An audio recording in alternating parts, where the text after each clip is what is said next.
What's up out there? In this video, we're going to talk about the Semi-Auto Slayer mod.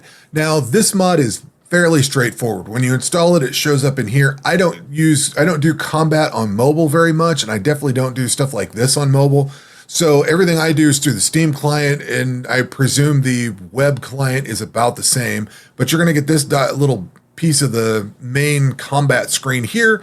And then there's a thing in the mod settings, but when you click on this, it pulls this up, which is the same as clicking this button. So there is no difference in what is under mod settings and what's in combat. So what this thing does in a nutshell is if you were to click new task on the Slayer thing, let's say you were wanting to fight, I don't know, we'll do, these are hard tasks. I want to fight superior-eyed monsters. So I got to go down to hard tasks. We're going to select this. And I get something different. Then I got to select this again. Then I click here and click here. This gets old very fast, especially as you open up new Slayer areas and you level up and you unlock things and you just have to keep selecting these. And this really sucks. So basically, there we go. We got this one. This was actually easy. Sometimes you'll see the same monsters multiple times before you get what you want. And then like this only gives me 38. Well, maybe I could get one that gives me 300. So now I got to watch the combat, let this finish, and then keep re-rolling it. What the mod does is it simply does the rolls for you. So if I wanted if I want that monster, I would come in here and select it. Now, this is where things get a little clicky, I guess we'll call that. If you have no preference on here, it's going to find all those other monsters. If you want them to be skipped, you need to click on these at least once to get them to show up. Now, it's going to depend on what you've already got selected. By default, there's nothing selected. So by selecting all of these, I've now excluded all of these from the list. The only one that's going to show up is a superior-eyed monster. So if I enable this, it's going to go ahead and start fighting. Because I've already got this thing ready to go, and he's on the list. If I do new task, let's run from this. Let's cancel that. Let's turn this off. Do new task hard. When I enable this, it's going to automatically start rolling, and it's going to skip every monster it comes into until it gets to the one that I want. So if I do a new elite task, and then let's say I didn't want this. I'm doing this the wrong way. I needed to have excluded those. We need to do a new hard task. Then we need to enable that.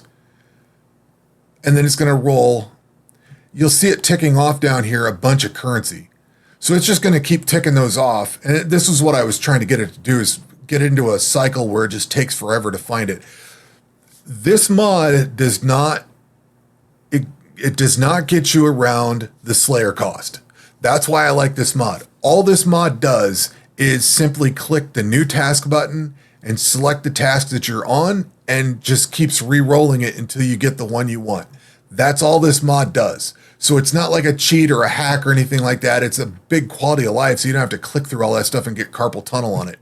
You can have it, let's see here. I thought there was if you're in this task setting thing, I have no preference on this right now. So all of these monsters are excluded because I told it to skip it, but this one will not extend the task unless I turn it green. So you have to click through this a couple of times to turn something green that you want. And you can go through all of these if you want. You can sit down and say, maybe I want to exclude all of the magic ones. So that one's magic. I think those are ranged. These are magic. I think those are magic. I can't remember all the magic ones. Those are magic. Those are magic. So if I wanted to, say, run my melee character through here, I could exclude all of the ones that are going to kill him. And this is why I don't really use this mod a whole ton, is because I'm over leveled for a lot of the things. And when I let the Slayer tasks run, unless I'm really focused on a specific task, I just let it run on a lower level. So if I'm of the level that if I'm working on master tasks, I may let this thing run on hard tasks overnight and toggle this automatically fight new Slayer task, because my character is leveled up to handle that, or that combat style is able to handle that without issues.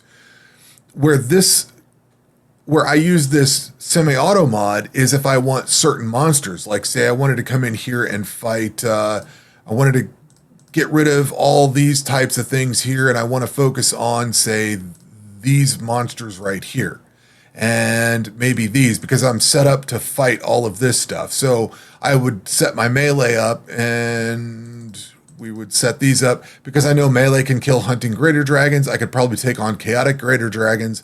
I'd be set up for fighting Rockins. And if I'm fighting Lagaran worms, I'm probably able to handle all of these. So this would be what I would set this up for. And then as I get further into the game, you'll see that there's the Kongamatos and the poison toads and stuff like that. These come up as you get into Throne of the Herald. But if I'm not there yet, it's not going to roll these anyway. And then like these burning snakes, these things have a nasty chance of killing you instantly if you don't have your damage Slayer area negation set up correctly. So you can like exclude some of these things out.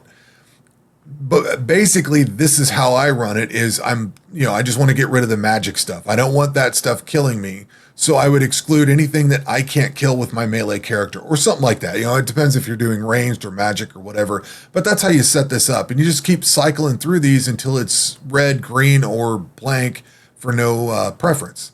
And like I said, this does not excuse you from the Slayer coin cost. So if you don't have much Slayer coins and you run this thing, it will just go ahead and start throwing stuff on there. The manage equipment thing, I don't remember what this does. Manage equipment will skip gear swapping and may leave you in danger. This should only be used if you have a way to fulfill the requirements other than means such as a mod. I'm not sure that I would use this. If a Slayer monster is selected but gear requirements are not met, the following gear is equipped. Okay, I guess it's going to try to equip stuff so that it can fight in that Slayer area. So you can tell it not to manage equipment, and I guess it'd just stop fighting. I don't really mess with that. Like I say, typically I'm already set up to do the combat that I can do, and generally when I'm using this mod, I'm targeting specific monsters for a specific purpose. Like I'm trying to farm something out. Like if I need a lot of eyeballs, I would pick everything that was an eyeball and go for that. Or the horns, I would pick the ones that have horns. So that's really all this mod is and how it works. You just kind of want to be careful when you turn it on because it will continue forward and it will burn all your Slayer coin out. I found that out the hard way, but I also don't use this thing a whole lot. I only use it for specific purposes. And generally as I'm coming up, especially as I'm going through the base game or early on into Throne of the Herald and stuff like that, I'm generally very cognizant of what I'm fighting, and I'm specifically selecting the stuff as Slayer tasks anyway, and you don't generally have a lot of monsters in that pool to begin with, so a lot of times rolling them yourself isn't too bad.